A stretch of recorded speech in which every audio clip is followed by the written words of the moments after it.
कैसा लगेगा अगर आप पूरी रात ना सो और सुबह सुबह अपने घर के लिए निकल जाओ। जी हाँ, अभी मैं देहरादून में रहता हूँ और मेरा घर ऋषिकेश में है। तो मैंने भी ऐसा ही कुछ सोचा कि सारी रात ना सोऊं और सुबह निकल जाऊं। अब नींद तो थी लेकिन चुल भी थी दिमाग के अंदर कि मुझे निकलना है। और बाहर हो रही थी ताबड़तोड़ बारिश, मगर मैंने थोड़ा सा इंतज़ार करा और निकल गया अपने घर ऋषिकेश। अब वैसे तो मेरा प्लान था कि मैं घर में जाके सो जाऊंगा आराम से, मगर एकदम से मुझे मेरे दोस्तों की याद आ गई। अब मैं तो नहीं सोया था, मगर शायद हो सकता है कि वो सोए हुए हों। इसी डर से मैंने एक ही इंसान को कॉल करा जिसका मुझे पता था कि वो तो उठा ही होगा। यहाँ तो बस अपने दोस्त को अपनी बाइक में बिठा के निकल गया मैं ऋषिकेश की तरफ। अब ऋषिकेश में हमारा एक फेमस स्पॉट है त्रिवेणी घाट में, और हाँ, अपने कॉलेज के टाइम को रिलीव करने का इससे अच्छा मौका क्या ही हो सकता था। तो बस हमने बाइक खड़ी करी साईं घाट पे और वहां से निकल गए हम त्रिवेणी घाट के लिए।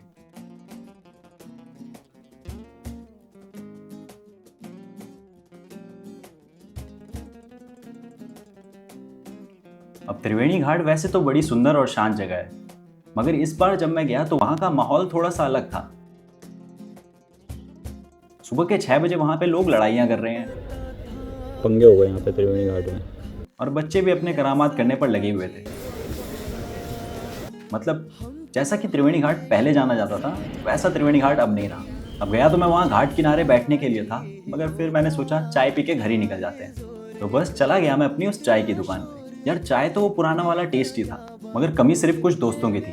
लेकिन खैर, लाइफ मूव ऑन करती है और हमें भी उसके साथ साथ मूव ऑन करना पड़ता है। इस चाय के साथ एकदम से फ्लैशबैक्स आते हैं, जैसे हम दोस्त लोग साथ में बैठते थे, वहाँ पे गप्पे लड़ाते थे। और फिर कुछ देर त्रिवेणी घाट पे बिताने के बाद अचानक से एक दोस्त का कॉल आता है। हाँ भाई, कैंपिंग के लिए चलो। सोचो, तुम देहरादून से सुबह सुबह भाग के अपने घर आए हो ऋषिकेश 40 किलोमीटर ड्राइव करके, और तुम्हारा दोस्त वापस से तुम्हें देहरादून जाने के लिए कहे, तो तुम क्या करोगे?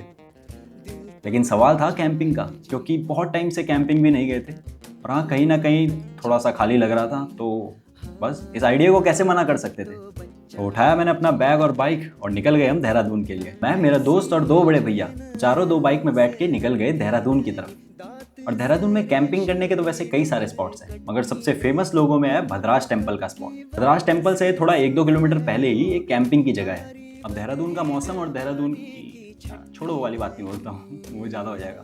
तो देहरादून का मौसम बिल्कुल ही अनप्रिडिक्टेबल है, वो कभी भी बदल जाता है। तो जाते जाते हम बारिश में ऐसे भीगे कि मुझे अपने कमरे में वापस आना पड़ा कपड़े चेंज करने के लिए। बस उसके बाद चल पड़े हम मसूरी रोड पे। मसूरी रोड ने जो नज़ारे ढा रखे थे, वो कैमरे से मैं आप लोगों को नहीं बता सकता।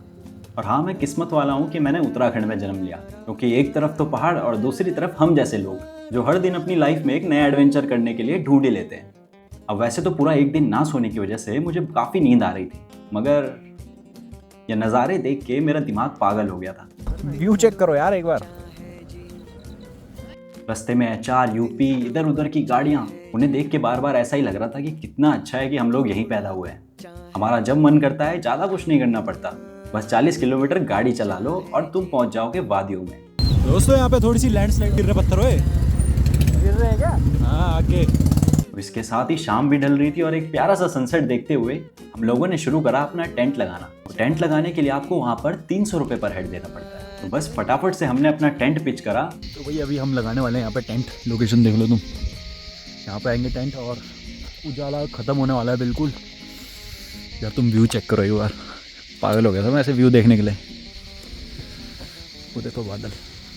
तो सबसे पहले अभी टेंट लगाता हूँ, टाइम लैप्स बनाता हूँ यहाँ पे, फिर बात करते हैं। तो आज मैं इतना खुश था अपनी इस रैंडम सी ट्रिप को लेके, और जो नज़ारे मैंने देखे, काफ़ी टाइम बाद मैंने ये फीलिंग ली। अब रात को खाना बनाने के लिए वहाँ पे एक अंकल की दुकान थी, मगर अंकल की थाली का रेट सुन के हमारे होश उड़ गए। तो हमने सोचा क्यों ना मैगी और अंडे बना लिए जाए।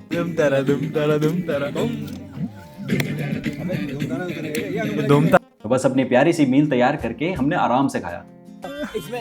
इसमें डाल दे, इसमें नमक। पहाड़ हो, तारों से भरा आसमान हो, उसके नीचे मैगी और चाय मिल जाए तो क्या बात है।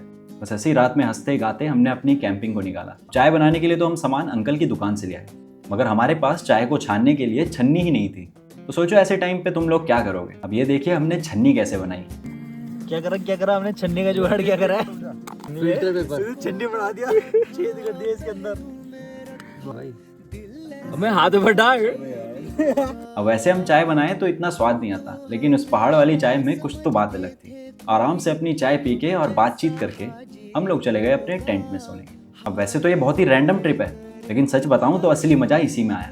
और बहुत ही जल्द मैं एक प्लान करके एक ट्रिप पे भी जाने वाला हूँ, तो उसके लिए आप सब मेरे साथ जुड़े रहिएगा। तो अगर आपको मेरा ये एडवेंचर अच्छा लगा होगा तो लाइक कमेंट शेयर करना मत भूलिएगा, और आगे ऐसी और वीडियोस देखने के लिए सब्सक्राइब भी कर लीजिएगा। मिलते हैं आपसे नेक्स्ट वीडियो में, तब तक के लिए बाय बाय।